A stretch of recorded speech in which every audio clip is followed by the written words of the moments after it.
Hi guys, welcome back to the channel and welcome to you in my mini vlog. This is a morning and I am starting this vlog from the morning. This is I think 9 a.m. and I am going to start my first slot. आज जो है मैंने सोचा कि चलिए जो मैं हिंदी का स्लॉट फर्स्ट वाला करती हूँ उसको टेस्ट किया जाए कि मैं कितना कर रही हूँ। तो मेरे पास एक टेस्ट है, उसका आज मैं ओनली हिंदी वाला जो पोर्शन है वो ज्वाइन करूँगी और देखूँगी कि मेरा 40 में से कितने प्रश्न जो है वो ठीक हो रहे हैं और आपको भी मैं ज़रूर से शेयर करूँगी। और इस वीडियो में मैं आप सभी के साथ में अपने चारों सब्जेक्ट के सोर्सेज भी ज़रूर शेयर करूँगी। तो आप बने रहिए हमारे साथ, क्योंकि कुछ लोग बोलते हैं कि बुक लिस्ट बता दो, आप कौन सी बुक लिस्ट फॉलो कर रही हैं। सो दैट ये वीडियो आपके लिए है एंड ये व्लॉग भी बहुत अच्छा बनेगा, तो आप बने रहिए हमारे साथ। आज मैं इसमें अपनी टेस्ट को ओनली हिंदी और शायद मे बी जीएस का भी करूं और अपने सारे सोर्सेज बताऊंगी, maths, reasoning and Hindi and GS. So और कुछ ऐसी टिप्स एंड ट्रिक्स भी बताऊंगी जिससे हम लोग अपनी प्रिपरेशन को बेटर बना सकते हैं इन बचे हुए दिनों में। तो बने रहिए आप हमारे साथ और एंजॉय कीजिए इस व्लॉग को एंड कुछ इन्फॉर्मेशन गेन कीजिए। ये मेरी कॉपी है मैथ का, इस पर प्रैक्टिस कर लेती हूँ। एंड अभी आदित्य रंजन सर की क्लासेस चल रही हैं। इतने अच्छा यार मेरे को लग रहा है, मुझे मतलब समझ नहीं आता कि इतने इतने बड़े बड़े सवाल पहले मैं इतने लेंदी तरीके से करती थी, उनका इतना शॉर्ट भी हो सकता है कुछ, मतलब इतना ऑल्टरनेट उन्होंने दिया है चीज़ों का कि मैं ओ माई गॉड, मतलब आई एम वेरी शॉक्ड। सो अब ये कॉपी है मेरे पास, यहाँ पे नंबरिंग भी हो रखी है, तो चलो यहीं से काम आ जाएगा मेरा। हाँ, यहीं पे नंबरिंग हो रखी है। अभी टेस्ट को मैं अप्लाई करती हूँ, देन बताती हूँ आपको। गाइज यू कैन सी मैंने यहाँ पे किया है मैंने हिंदी का टेस्ट और ये किया है मैंने जीएस। तो हिंदी में मेरे हुए हैं ओवरऑल, मैंने 5 1 2 3 4 3 छोड़े थे मैंने, 37 किए थे, जिसमें से मेरे 1 2 3 4 5 रॉन्ग हुए हैं। कितने बचे, हिसाब लगा लेना आप लोग जितने बचे। 30+ है हिंदी में स्कोर और जीएस में ठीक है 35 आया है अभी। और 35 में से भी मेरे 4 क्वेश्चन गलत हुए हैं लाइन लगा के साइंस की। तो इसका मतलब मुझे साइंस का रीज़न करना है बस, और कुछ नहीं करना इसमें। 35 नहीं, सॉरी 33 आया है, क्योंकि मैंने 3 छोड़े भी हैं, उसमें 3 छोड़ भी दिए हैं मैंने मूल विधि की, क्योंकि वो मैंने भी पढ़ी नहीं है। अभी हम नेक्स्ट प्रैक्टिस करते हैं कुछ और। Hello guys, my study session has been complete and now I am going to gym and finally I am following this trend. बढ़िया लग रहा है ना ये। एक्चुअली अभी एक बच्ची पहन रही थी तो मैंने सोचा कि चलिए मैं भी इसको पहनती हूँ और ट्रेंड को फॉलो करते हैं भाई, ट्रेंड से पीछे हम क्यों हटे, है ना। चलो, क्यूट सी बेबी लेके आई है मेरे लिए कॉफ़ीज़। अरे बेटा मैंने तो आपसे 5 पैकेट मंगाए थे, आप कितने लेके आए हो? माँ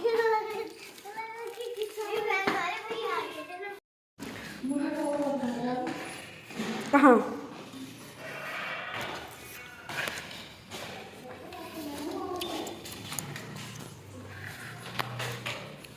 को जा रहे हैं गाइस। देखो धूप कितनी बढ़िया निकली है आज।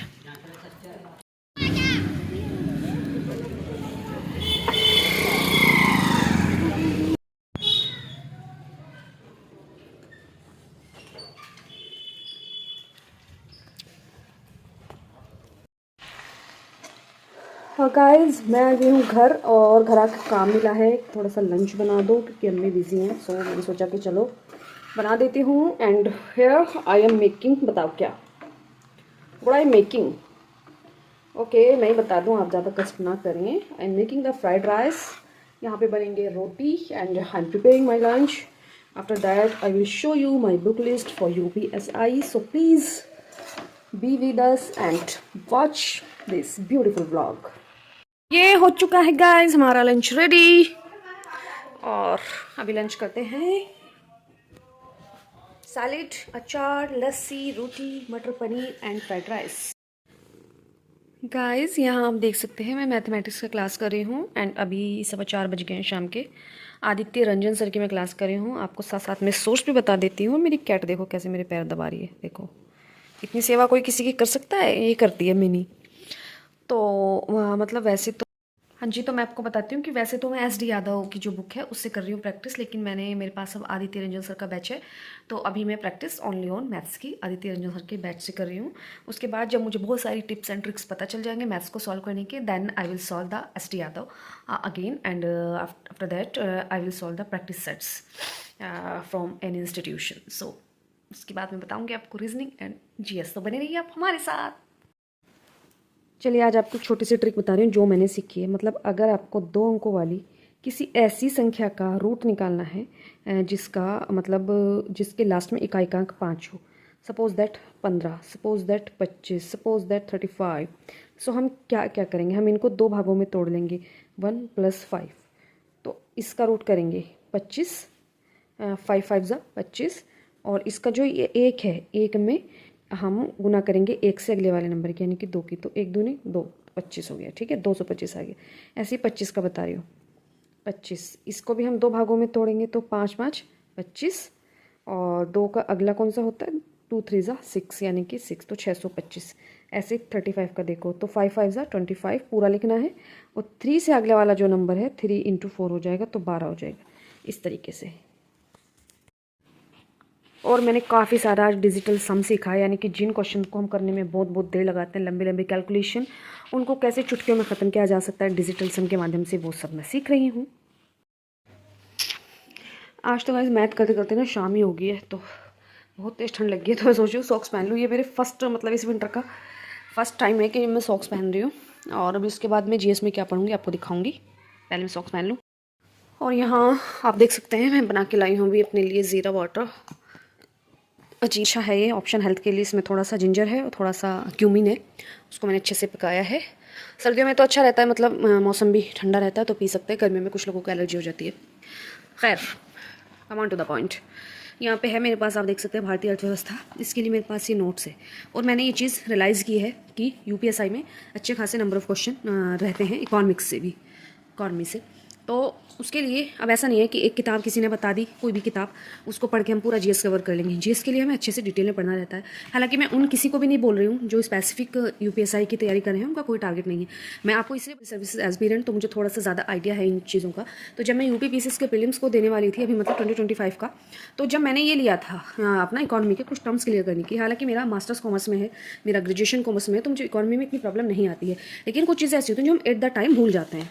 तो वो सब चीज़ें करने के लिए कि भाई मैं एक बार देख लूँगी सारी चीज़ें, क्योंकि हमारे यहाँ पे टर्म पूछता है लगातार। अब मैं भी पढ़ने बैठी तो मैंने देखा कि ये 2024 के प्री में यहीं से क्वेश्चन आया हुआ था कि अर्थशास्त्र के जनक एडम स्मिथ को कहा जाता है। ये एक मतलब एक अलग से स्टेटमेंट था। दूसरा स्टेटमेंट था कि उन्होंने कर का सिद्धांत दिया था। तीसरा स्टेटमेंट था उसमें भारतीय अर्थशास्त्र के जनक विश्वरैया को कहते हैं। ये उल्टा लिखा हुआ था, मतलब अर्थशास्त्र का जनक उन्होंने विश्वरैया लिखा था और भारतीय अर्थशास्त्र का लिखा था एडम स्मिथ को, जो कि गलत थे दोनों ऑप्शन। तो इस तरीके से मैं देख रही थी कि इसमें से काफ़ी क्वेश्चन है। और फिर उसके बाद जब इन्होंने थ्योरी दी है, तो थ्योरी के बाद इन्होंने काफ़ी सारे एमसीक्यू से में प्रैक्टिस के लिए दिए। हालांकि ये बिहार स्पेसिफिक है, लेकिन इकोनॉमी के हमें जो बेसिक टर्म होता है ना, वो कहीं से भी आप पढ़ सकते हैं, सब में सेम ही मिलेंगे। तो ये जो खान सर हैं, बिहार केसरी लिखा है इनके नाम के आगे, तो जो है मैं उनका ही ये पढ़ रही हूँ नोट्स। और ये मैंने लिया था जब मैं यूपीपीटी का एग्जाम देने के लिए गई थी, वहाँ पे मुझे दिखा था तो मैंने ले लिया था। हालांकि ये चेक है, बैंक ड्राफ्ट है, ये सब चीज़ें हम कॉमर्स में काफ़ी अच्छे से पढ़ते हैं, यहाँ पे पढ़ने की मुझे नीड नहीं है। लेकिन ये सेबी वगैरह के बारे में यहाँ से पूछ लेता है, बहुत सारी चीज़ें, ग्लोबलाइजेशन क्या होता है, और इसमें जो है ये लिबराइजेशन क्या होता है, ये सारी चीज़ें काफ़ी अच्छे से पूछी गई हैं एग्जाम्स में। तो इसलिए मैंने ये ले लिया था और मैं इसी से ही अपना इकोनॉमी कवर करने वाली। And one more thing that कि भाई मैं जो है 4 साल से लगातार सिविल सर्विस की तैयारी कर रही हूँ। ये चीज़ मैं मतलब कोई घमंड से नहीं बोल रही हूँ या कुछ भी ऐसा नहीं है, लेकिन आप लोगों को मतलब ये एक रैंडम अंडरस्टैंडिंग की बात है कि जो इंसान 4 साल से लगातार जनरल स्टडीज़ के सब्जेक्ट पढ़ता रहा हो, उसका जनरल स्टडीज़ उन लोगों से अच्छा होगा जो वन डे एग्जाम की तैयारी करते हैं, जो मतलब अपना एग्जाम मैथमेटिक्स और रीजनिंग के बेसिस पे निकालते हैं। तो मुझे उतनी ज़्यादा प्रॉब्लम नहीं आती। मैंने हार्ड से हार्ड टेस्ट देखा है, जो लोग कहते हैं भाई बहुत ज़्यादा हार्ड था RWA का, तो मैं उसका सिर्फ जीएस वाला सेक्टर जाके जो है वो सॉल्व करती हूँ। मेरा कभी भी 30+ से नीचे स्कोर वहाँ पे नहीं गया। और मैथ में मेरा बिल्कुल डम रहता है मामला, तो जो मतलब हो सकता है आपका मैथ्स मुझसे अच्छा हो सकता है मेरा जीएस आपसे अच्छा हो, तो ओवरऑल हम एक ही कैटेगरी में हैं, क्योंकि नंबर हमें दोनों पे ही सेम मिल रहे हैं ना। तो बस अभी मैं अपने मैथ्स को ही ज़्यादा प्रैक्टिस करने की कोशिश कर रही हूँ। आपने आज के वीडियो में भी देखा, मैंने ज़्यादातर मैथ्स को प्रैक्टिस किया क्योंकि मुझे प्रॉब्लम एक्चुअल वहीं पे है। और रीजनिंग के बारे में मैं आपको बताना चाहती हूँ, रीजनिंग में मैं सिर्फ प्रैक्टिस सेट ही सॉल्व करूँगी, मैं उसके ज़्यादा कुछ नहीं करूँगी। जिन चैप्टर में मुझे प्रॉब्लम है, मतलब कुछ चैप्टर ऐसे होते हैं जिनमें आपको प्रॉब्लम होगी, कुछ चैप्टर ऐसे हैं जिनमें मुझे प्रॉब्लम है, तो वो हमारी सबकी अपनी अपनी अलग अलग प्रॉब्लम है। हम अपनी अपनी कंसर्न के हिसाब से वो चीज़ें यूट्यूब से या कहीं से भी, मेरे पास बैच है तो मैं उससे करूँगी। और बाकी मैं जो घटना चक्र वालों ने इनका पूर्वावलोकन निकाला है उसका 2017 के शायद उसमें और 2021 के सारे एग्जाम में मैं उसका प्रैक्टिस सेट सारे लगा रही हूँ। उसके अलावा मेरे पास कई सारे एग्जाम्पल के टेस्ट हैं, उसकी रीजनिंग अटेंड करती हूँ। उसके अलावा मेरे पास एक और कोचिंग के टेस्ट भी आए हैं तो उसकी रीजनिंग में जो है वो करती हूँ, अटेंड करती हूँ। उसके अलावा भी मैं और भी कई सारे भी प्रैक्टिस सेट लेने वाली हूँ, बाय करने वाली हूँ। मैं बस प्रैक्टिस सेट ही लगाऊंगी रीजनिंग के लिए, मैं कुछ नहीं करूँगी क्योंकि मेरा रीजनिंग अच्छा है। सिर्फ मुझे उसमें क्या करना है, अपना टाइम मैनेजमेंट करने के लिए थोड़ी सी ट्रिक्स सीखने हैं जो शॉर्ट में हो सकते हैं। उसके अलावा हिंदी में मैंने आप सबको कई बार दिखाया है कि मैं राजपाल सिंह की बुक कर रही हूँ, बस मैं वही एक बुक करूँगी। उसके अलावा मैं प्रैक्टिस सेट लगाऊंगी। तो बस यही है मेरी स्ट्रैटेजी, और कोई मेरी स्ट्रैटेजी नहीं है।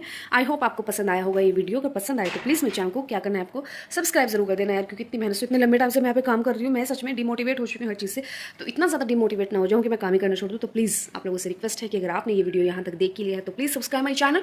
एंड कोई भी आपकी क्वेरी हो, कोई भी आपका सजेशन हो, तो मेरा कमेंट बॉक्स आपके लिए हमेशा ओपन है, आपका इस्तकबाल है मेरे कमेंट बॉक्स में। आप लोग जाइएगा और अपने एक्सपीरियंस एंड क्वेरीज, अपने सजेशन मेरे साथ शेयर कीजिएगा।